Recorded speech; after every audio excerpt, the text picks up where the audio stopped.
बिस्मिल्लाहि मिनश्शैतानिर्रजीम बिस्मिल्लाहिर्रहमानिर्रहीम। अस्सलाम वालेकुम, मेरा नाम सोबिया सलीम है। आज मैं आपको गौहर पब्लिशर की जानिब से खुशामदीद कहती हूँ। हमारा मोटो है redefining the geography of education through digital resources for conceptual learning. आज हम गौहर नदाए उर्दू जमात सोम सबक नंबर 21 और सफ़ा नंबर 140 खोलेंगे और वहाँ पर मौजूद सेहत और सफाई से मुतल्लिक एक कहानी पढ़ेंगे।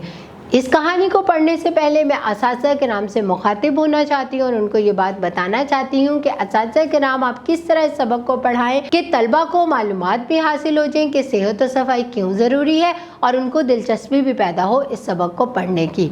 सबसे पहले तलबा से आप पूछें, आप अपने घर को किस तरह साफ़ रखते हो, आप अपने कमरे को किस तरह साफ़ रखते हो, आप अपने कमरा जमात को किस तरह साफ़ रखते हो। और ये तमाम बातें जब आप उनसे पूछेंगे तो मुख्तलिफ़ तलबा के मुख्तलिफ़ जवाबात आएंगे। आप उनकी हौसला अफजाई करते हुए उन्हें बताएं कि तलबा आपको पता है सेहत और सफाई हमारी ज़िंदगी में बहुत अहमियत के हामिल है। जब तक हम अपने इर्द गिर्द के माहौल को साफ़ नहीं रखेंगे तो हम सेहतमंद भी नहीं रह सकते। अक्सर आपने देखा होगा जगह जगह अगर कूड़ा हम फेंक देते हैं तो वहाँ पर थोड़ा थोड़ा करके बहुत ज़्यादा ढेर इकट्ठा हो जाता है और आपने ये भी देखा होगा वहाँ पर कितनी ज़्यादा मक्खियाँ आ जाती हैं, वहाँ पर कितने ज़्यादा मच्छर आ जाते हैं। जब वो ढेर पर मक्खियाँ और मच्छर इकट्ठे हो जाते हैं तो उसका क्या नुकसान होता है, वो मक्खियाँ उड़कर जब आपके घर में आते हैं, वो मच्छर उड़कर जब आपके घर में आते हैं, आपको काटते हैं तो आपको बीमारियां लाहक हो जाती हैं। मक्खियाँ जब आपके खानों पे जगह जगह चीज़ों पे बैठती हैं तो वो वहाँ से गंदगी से कुछ ज़र्रात उठाकर वो आपके उन खानों पे डाल देती हैं जिससे आपकी सेहत ख़राब होती है, आप बीमार हो जाते हो। इसलिए हमें ख़ुद को तंदुरुस्त और सेहतमंद रखने के लिए ज़रूरी है कि हम अपने इर्द गिर्द के माहौल को भी साफ़ सुथरा रखें, उसकी सफाई का ख़ास ख्याल रखें। एक और बात तलबा यहाँ पर मैं आपको बताना चाहती हूँ, अक्सर मैंने देखा है कि जब आप लोग कोई चीज़ फेंकते हो तो आप कहते हो कि उसने भी तो फेंकी थी तो मैंने भी फेंक दी। ऐसा नहीं करना चाहिए। ज़रूरी नहीं कि जो उसने काम गलत किया है वो आप भी करें, बल्कि आप अच्छा काम करके उसको एक सबक दें कि सफाई कितनी ज़रूरी है। इस कूड़े को हमें डस्टबिन में, कूड़ेदान में फेंकना चाहिए। ये तमाम चीज़ों का आपने बहुत ख्याल रखना है। अपनी सेहत का ख्याल उस वक्त आप रख सकते हैं जब आप अपने आप के इर्द गिर्द के माहौल का ख्याल रखेंगे।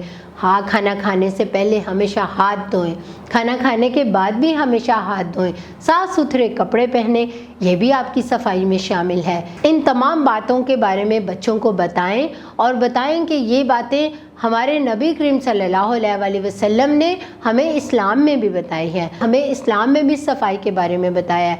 और उनको बताएं कि हमारे नबी करीम सल्लल्लाहु अलैहि वसल्लम ने बताया है कि सफाई निस्फ़ ईमान है, यानी कि सफाई को इतनी अहमियत दी कि उसको निस्फ़ ईमान का हिस्सा करार दे दिया गया। इसके साथ साथ अब मैं आपको ये भी बताऊंगी असातिज़ा किराम कि आपने इस किताब में मौजूद जो सबक है सेहत और सफाई का उसको कैसे पढ़ाना है। सेहत और सफाई के बाहमी ताल्लुक़ की मज़ीद वजाहत मिसालों से करवाएं। ज़राए इब्लाग पर चलने वाले ऐलानात, हदायत, इश्तहारात मुंतखब करके तलबा को पढ़ने के लिए दें। यानी कि अक्सर आपने देखा बसों पे, वैगनों पे, जगह जगह ज़राए इब्लाग में वहाँ पर हदायत लिखी गई होती हैं, ऐलानात दिए गए, इश्तहारात लगे गए होते हैं। वहाँ वो लोग बच्चों से कहें कि वो पढ़ें और उनके बारे में बताएँ। तलबा को बताएं कि रवादारी ज़िंदगी में कितनी अहम है और कैसे की जा सकती है। चंद मसाले देकर वजाहत करें। मुतज़ाद अल्फाज, इस्तफ़ामी और इनकारी जुमलों की मशक़ करवाएं। इसके साथ साथ तलबा को ये भी बताएं कि आप इस सबक को पढ़ने के बाद उर्दू की किन किन महारतों पर अबूर हासिल कर लेंगे। हासिलात ताल्लुम।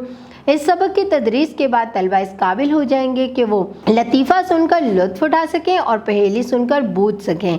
अपने इर्द गिर्द के माहौल से मुतल्लिक अहम अमारात, कुदरती मनाजिर, तफरीही मुकामात पर बात कर सकें। कहानी या अबारत पढ़कर तफ़हीमी सवालात के जवाब दे सकें। मतन से मुतल्लिक नए अल्फाज को जुमलों में इस्तेमाल कर सकें। मानी के लिहाज से मुतज़ाद अल्फाज को समझ सकें। इस्तफ़ामी, इनकारी और इकरारी जुमलों को एक दूसरे में तब्दील कर सकें। रोज़मर्रा मामलात, घर, स्कूल, मोहल्ले, खेल के मैदान में रवादारी इख्तियार कर सकें। مجھے یقین ہے اساتذہ کرام ان تمام باتوں کو جو میں نے آپ کو بتائی ہیں اپنے لیکچر میں ضرور شامل کریں گے، اور اس کے ساتھ ساتھ آپ گوہر پبلشر کی ویب سائٹ پہ جائیں اور وہاں پر موجود اسکیم آف اسٹڈی اور DLPs کو بھی ضرور کھولیں اور اپنے لیکچر کو مزید بہتر بنائیں، اور اپنا بہت سارا خیال رکھیں۔ اللہ حافظ۔